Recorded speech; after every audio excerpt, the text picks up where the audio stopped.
अधातूमध्ये त्यांच्या संयुजा कवचात इलेक्ट्रॉन स्वीकारून ऋणप्रभारी आयन ऋण आयन म्हणजेच टिंबटिंब निर्माण करण्याची प्रवृत्ती असते। पर्याय आहेत कॅटायन, ॲनायन, दोन्ही यापैकी नाही। ऋण आयन जे असतात त्यांनाच आपण ॲनायन असे म्हणतो। म्हणून पर्याय क्रमांक 2 हे या प्रश्नाचं अचूक उत्तर असेल।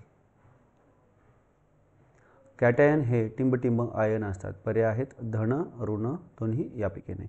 कॅटायन जे असतात ते धन आयन असतात। म्हणून पर्याय क्रमांक 1 हे या प्रश्नाचं अचूक उत्तर असेल। ॲनायन हे टिंबटिंब आयन असतात। पर्याय आहेत धन, ऋण, दोन्ही यापैकी नाही। ॲनायन जे असतात हे ऋण आयन असतात। म्हणून पर्याय क्रमांक 2 हे या प्रश्नाचं अचूक उत्तर असेल। अधातूंची ऑक्साईड्स टिंबटिंब असतात। पर्याय आहेत आम्लारीधर्मी, आम्लधर्मी, दोन्ही यापैकी नाही।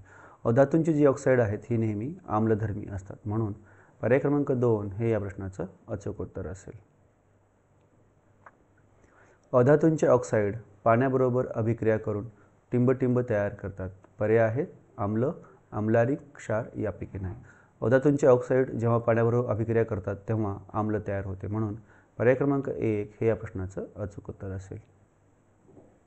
टिंबटिंब हे कार्बोनिक आम्ल आहे। पर्याय आहेत H2CO3, H2SO3, H2SO4, H2CO2। पर्याय क्रमांक 1 जे आहे हे कार्बोनिल आम्ल आहे H2CO3। म्हणून पर्याय क्रमांक 1 हे या प्रश्नाचं अचूक उत्तर असेल। टिंबटिंब हे सल्फ्युरिक आम्ल आहे। पर्याय आहेत H2CO3, H2SO3, H2SO4, H2CO3।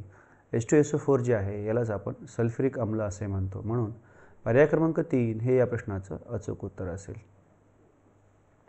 टिंबटिंब हे सल्फ्युरस आम्ल आहे असे विचारलेलं आहे।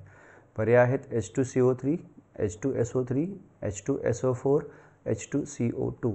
H2SO3 जे आहे यालाच आपण सल्फ्युरस आम्ल असे म्हणतो। म्हणून पर्याय क्रमांक 2 हे या प्रश्नाचं अचूक उत्तर असेल। टिंबटिंब हे धातू राजधातू आहेत। पर्याय आहेत सोने, चांदी, प्लॅटिनियम, पॅलेडियम व रोडियम। म्हणजेच वरील सर्व जे आहेत या सर्व धातूंना आपण राजधातू असे म्हणतो। म्हणून पर्याय क्रमांक 4 हे या प्रश्नाचं अचूक उत्तर असेल। टिंबटिंब यांचा वापर मुख्यतः अलंकार बनवण्यासाठी होतो। पर्याय आहेत सोने, चांदी, प्लॅटिनम, वरीलपैकी सर्व। म्हणजे आपण या सर्वांचा जो वापर आहे हा दागिने किंवा अलंकार बनवण्यासाठी करणार आहेत। म्हणून पर्याय क्रमांक 4 हे या प्रश्नाचं अचूक उत्तर असेल। टिंबटिंब उपयोग औषधीमध्ये होतो। पर्याय आहेत सोने, चांदी, प्लॅटिनम, पारा। चांदीचा वापर आपण औषधीमध्ये करत असतो। म्हणून पर्याय क्रमांक 2 हे या प्रश्नाचं अचूक उत्तर आहे। टिंबटिंब या धातूंचा उपयोग उत्प्रेरक म्हणून सुद्धा होतो। पर्याय आहेत प्लॅटिनम, पॅलेडियम, 1 व 2 दोन्ही नाही। म्हणजेच प्लॅटिनम आणि पॅलेडियम या दोघांचाही वापर आपण उत्प्रेरक म्हणून करतो। म्हणून पर्याय क्रमांक 3 हे या प्रश्नाचं अचूक उत्तर असेल। 100% शुद्ध सोने म्हणजे टिंबटिंब सोने। पर्याय आहेत 20 कॅरेट, 22 कॅरेट, 24 कॅरेट, 26 कॅरेट। 100% शुद्ध सोनं जे असते त्याला आपण 24 कॅरेट सोने असे म्हणतो। म्हणून पर्याय क्रमांक 3 हे या प्रश्नाचं अचूक उत्तर असेल।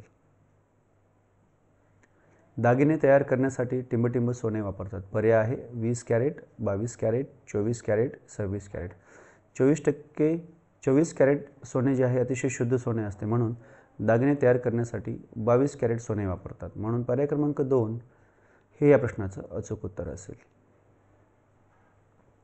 तांब्यावर टिंबटिंब वायूची अभिक्रिया होऊन हिरवट रंगाचा लेप तयार होतो। पर्याय आहेत carbon dioxide, hydrogen sulphide, sulphuric आम्ल यापैकी नाही। तांब्यावर जर कार्बन डायऑक्साईड या वायूची अभिक्रिया झाली तर हिरवट रंगाचा लेप तयार होतो। म्हणून पर्याय क्रमांक 1 हे या प्रश्नाचं अचूक उत्तर असेल। तांब्यावर कार्बन डायऑक्साईड वायूची अभिक्रिया होऊन टिंबटिंब रंगाचा लेप तयार होतो।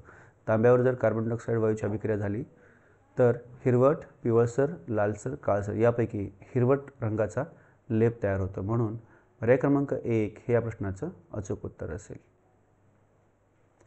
चांदीवर टिंबटिंब वायूची अभिक्रिया होऊन काळ्या रंगाचा लेप तयार होतो। चांदीची अभिक्रिया कोणासोबत झाल्यानंतर काळ्या रंगाचा लेप तयार होतो असं विचारलेलं आहे। पर्याय आहे carbon dioxide, hydrogen sulphide, sulphuric आम्ल यापैकी नाही। म्हणजे चांदीसोबत जर हायड्रोजन सल्फाईडची अभिक्रिया झाली तर काळ्या रंगाचा लेप तयार होतो। म्हणून पर्याय क्रमांक 2 हे या प्रश्नाचं अचूक उत्तर असेल।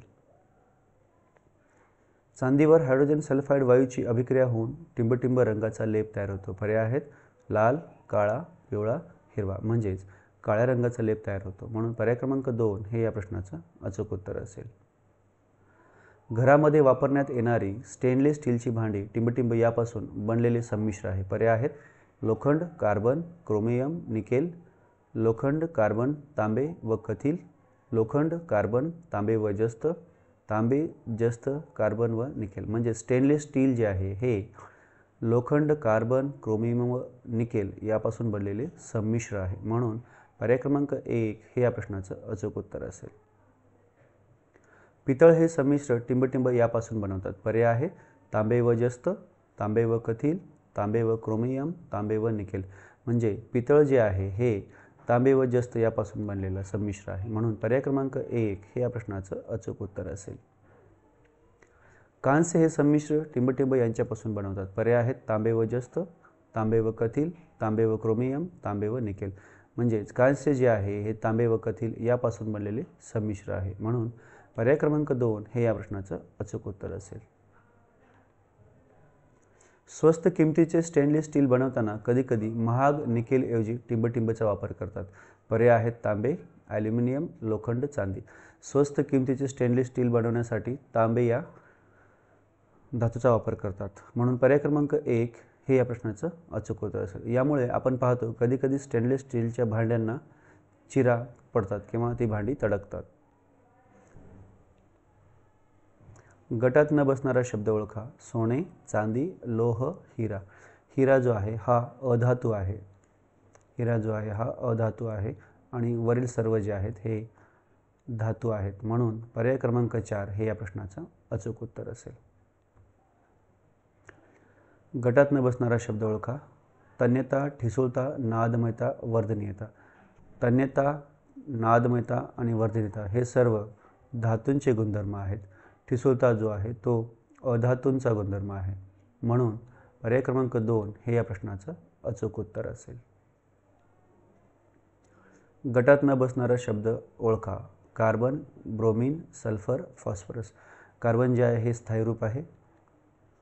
ब्रोमीन जे आहे हे द्रवरूप आहे. सल्फर परत स्थायीरूप आहे आणि फॉस्फरस हा स्थायीरूप आहे. म्हणून या ठिकाणी ब्रोमीन हे जे आहे हे गटात न बसणारं वेगळं आहे. म्हणून पर्याय क्रमांक 2 हे या प्रश्नाचं अचूक उत्तर असेल. गटात न बसणारा शब्द ओळखा. पितळ, कांस्य, लोखंड, पोलाद. पितळ, कांस्य आणि पोलाद हे जे आहेत हे संमिश्र आहेत. हे सर्व जे आहेत हे संमिश्र आहेत आणि लोखंड जो आहे हा धातू आहे. म्हणून पर्याय क्रमांक 3 हे या प्रश्नाचं अचूक उत्तर असेल. परीक्षेच्या परिपूर्ण तयारीसाठी चॅनलला लाईक आणि सबस्क्राईब करायला विसरू नका. धन्यवाद.